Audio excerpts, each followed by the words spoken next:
This is John Martinka, and my special guest today is Sam Rosati with Pursuant Capital in Tampa, Florida. Sam is an investor and owner of businesses. And Sam, let's start by telling your story of how you got from before this to owning companies. You got it, John. I hope it's an interesting story. I was I always say I went away to college and picked the first major on the list, which was accounting. And usually that gets a good laugh out of people. But honestly, I went away to school thinking I would take the career corporate ladder thing that a lot of people go to college thinking they'll take. I did that for a bit, went and got an accounting degree, was a big four accountant for a little while after college. And that was in the financial crisis, right? So everybody kind of took whatever job they could get. It wasn't a great time to be going out and doing entrepreneurial things. So I actually parlayed that after a few years at PwC, parlayed that into going to law school at UVA, thinking that would be my best bet into the deal world, becoming an M&A lawyer, which was another what I would call failed attempt at my seat at the M&A table. It was great learning. I worked for a big law firm here in Tampa after law school, doing mostly sell side M&A transactions. But I think as a junior lawyer, when you catch yourself spending more time looking at an investment banker, Sims, and trying to understand financials than you do actually reading and drafting deal docs, I think that's when I realized that I was sitting at the wrong seat at the M&A table. So, I would call it, after a little bit of dumb luck, stumbling on the search fund concept. I don't even remember where it was, maybe a podcast or a book or something like that. I kind of took the big leap of faith. My wife was in school still, so we weren't really making any money, but I had a little bit of savings and had a good professional network. So I left my M&A law firm gig, started a self-funded, geographically focused search. And 5 years later, here I am. We own a handful of companies. We've sold two. We've had a great run. We've had a lot of luck. We've sort of taken a lot of bruises on the chin, but it's been great. I'm happy to share whatever kind of detail you want. Yeah. Well, tell me about the companies that you own or have owned.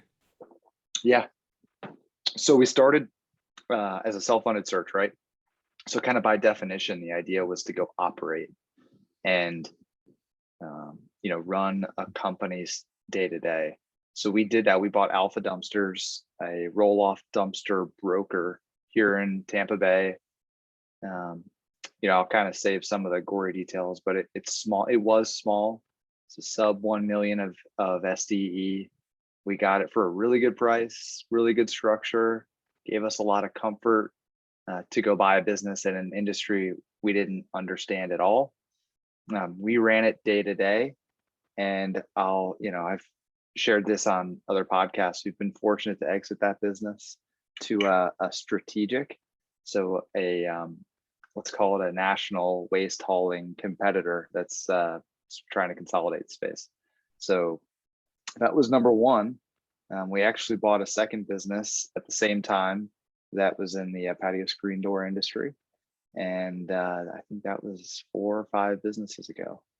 So that's where we're at today. I'd say so the one thing that's changed is, ever since being the day-to-day operators of Alpha Dumpsters, we're really not operators anymore. We've sort of moved to the other side of the table as investors. So I'd say about half of what we do is we're independent sponsors, buying and supporting management teams. And then the other half of what we do is we invest and back self-funded searchers. But I sit in an office all day. Much easier job than being a self-funded search CEO. Yeah, I remember you talking about the patio door company on the live stream that Tony did a few months ago, which is how I became aware of you. So, yeah, it was an interesting story. Thanks, John. I So, hope.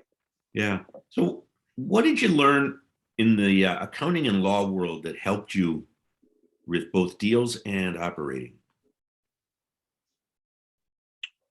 Great question. I'd say, account as it relates to accounting versus law, the accounting degree, the accounting knowledge is far and away more important when it comes to running a business. And I think that's surprising to a lot of people because the part of search that you read about on the internet is the part that relates to deal making, where you think that you need M&A skills like financial modeling and drafting letters of intent and closing documents.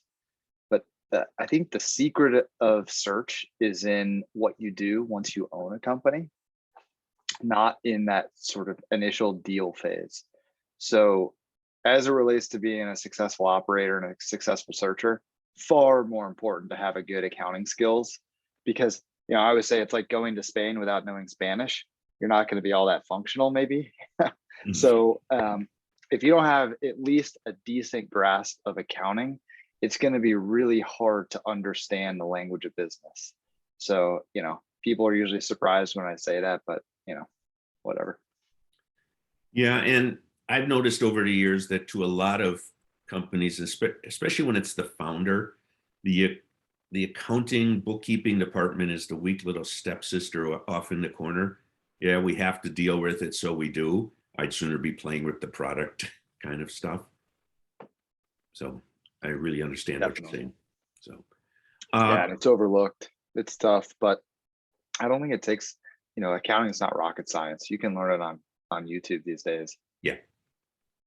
So what kind of industries do you like and why? I mean, and I don't mean to specific businesses, but do you gravitate towards service or distribution, manufacturing? I'm guessing not restaurants. That's a good question. So I don't think we started out this way, but now after a half a dozen businesses, I think what we've gotten decent at are small blue collar industry businesses. So both product and service. But I think the reason we like that is they tend to be relatively simple. So none of this is rocket science. None of these industries are necessarily the most technically oriented. So I think for me, that means I can understand them fairly well as an outsider. I think kind of as a philosophical take on blue collar industries, you tend not to get the sort of genius that you get in software necessarily. And so it almost in many ways can be easier to compete. Just good sound business practices will usually go a long way. And then maybe my own bias is you tend to be able to buy them at a cheaper price. And as much as I'm trying to graduate into the better business at a higher price level, I'm still a sucker for value. And you can still find that in the blue collar industries. Yeah, I think there's a lot of people who want something sexy. And I go back many years and an investment banker was telling me, and he said, yeah, my dad got rich owning a junk and scrap yard. That happens. It sure does. And there's not a lot of people that come out of college dreaming one day of being in the blue collar trades. So I like that dynamic a lot. Yeah. Yeah. All the smart people go into software and finance. Yeah. And, as long as you can relate to the employees, they're great businesses. Some people get up on their perch and they can't relate. And I've seen some of those horror stories, and you probably have too. Yeah, well, I can tell you, I'm not sure I was the best manager of people. Hence why I find myself back in front of a computer screen every day. Okay.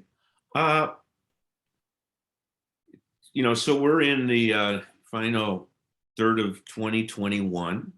How has diligence changed for you and what you're looking at these days? compared to say what it was like a year 2 and a years half, ago. 2 years ago? Yeah. Yeah, I'd say there's a lot of easy answers, but the ones for us where we start is, go look at the financials and ask yourself, if COVID crushed the business in a really bad way, is that the kind of business that you want to buy right now with the uncertainty overhanging us? Well, could that happen again? Will a bank underwrite that deal knowing that a sort of relapse of COVID could hurt the business again? On the flip side, did the business get a COVID bump? Is it truly a bump? Is it sustainable? Do you want to pay up for a business that got a bump and maybe isn't sustainable? So I'd say we start there. So we have a couple companies that have had a hard time dealing with the supply constraints related to COVID. So, whether it's the ability to get supply, is it the pricing of supply? Are you able to pass on that pricing pressure to your customers? So there's just there's a lot more questions around sustainability of the P&L that we now dive into, as opposed to 2 years ago when you kind of saw the P&L ticking up at the rate of inflation or better. And, we didn't know what any different was. So we kind of just trended that out. So now we ask harder questions. Yeah. 2 years ago, supply chain was something people would advise on for internal improvement. Now it's any buyer should be very cognizant of what's going on with the supply chain in that industry and business. Yeah. I mean, I find that searchers that I talk to, while they ask about it, when they learn of an issue, they don't give that issue proper credit or proper attention, because there's one issue when, let's say, cost of your supply goes up 20%. It's entirely another if you can't get that product for 6 months. I talked to a mattress manufacturer, the owner of a mattress manufacturing company, last week. He said 5 price increases this year. And he passes them on because there's nowhere else to get the stuff. That's right. For him and his customers. That's right. Yeah. Nowhere else to go. So what would be some tips you would give to business searchers, business buyers, searchers, to keep them on track and grounded? Yeah, that's a loaded question for a short podcast conversation. I think what I'd tell them is I'd encourage them with the idea that there are still good businesses at fair prices. I think if you spend a little bit too much time on Twitter, it's easy to reach the conclusion that there are no good deals, that you might as well start a business, because at valuations you see on the market today, it's almost like searchers are priced out of their own game. And I think I would counter that by saying, if you see enough volume, if you're running a good enough search, you can still get a good business at a fair price today. Okay. And I think the other thing that I see a lot amongst searchers, business buyers, is that if you come from a sort of typical white collar business, corporate career, a lawyer, an accountant, a banker, programmer, searching is easy because you can sit in front of your computer and do it. But you should ask yourself, when you're running a business and you're leading employees and your office is a warehouse, just make sure that's what you want to do before you go do it. Because I think a lot of people are trying to make careers out of search because it feels like mini private equity. But it's harder than that if you're really going to go run a company, operate, lead people. Yeah. Operational experience is key. Yeah, I agree. So, okay. Anything else on that subject? No. I mean, get in the game. I'll tell you this. I talk to a lot of searchers who are planning planning, planning, planning, and planning. Just get in the game. Yeah. Go talk to brokers, make offers, go do site visits, meet owners face to face, get in the game, because you can't do this from the sidelines. Yeah. A friend and client of mine just says, have a Nike moment. Exactly. So you said that, call the brokers. Is that primarily how you found things? Yes. I like to think that we have a great direct to owner channel, but to be frank, it's led to one deal, but it has taken 5 years it took 4 years for it to lead to one deal. So everything else has been through the broker channel. However, we kind of look at the broker channel as, it's not it is a high volume game, but we have a high touch relationship with a lot of the brokers in our geography. So I'd say we take a much more nuanced approach to our broker channel. We spend more time with them. We look at them as our primary source of leads, because for us, it's really worked well. That's really good advice, especially with you being geographically centered on where you want the businesses to be versus I'll go anywhere. I have relationships here in the Seattle area with many, many brokers. In fact, I had a deal earlier this year. Broker called me. One of my clients was interested. She never took it to market, never advertised it, never did an email blast, nothing. Got it done pretty quickly without a lot of disruption to the business. A pocket deal, right? Yep. Do you have any pocket deals in Florida? No, I'm afraid I don't. But I do know that, yeah, I think I shared with you in an email that, about half to 70% of companies sold in a survey by the IBBA and M&A source for Q2 this year, the owner said they sold because someone approached them. And it is all timing, whether it's with the broker or with the owner or a referral. It's a numbers and timing game. It is. And I don't know if searchers realize that brokers are spending their half or more of their time soliciting clients, soliciting business owners to sell. Yeah.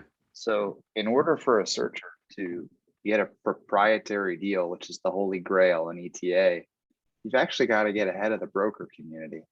And I find that to be an enormous task. So why not look at them as your partners? Yeah. Oh, you have to. It makes no sense to look at only part of the market. You got to look at 100% of the market, because there are some owners that just don't want it listed. They are so afraid of confidentiality breaches. Yep. Agree. So, Sam, any final comments? No, this industry of ETA and searchers kind of got me on my entrepreneurial journey. So I love speaking to searchers. I am pretty active on Twitter, so I love to share stories there.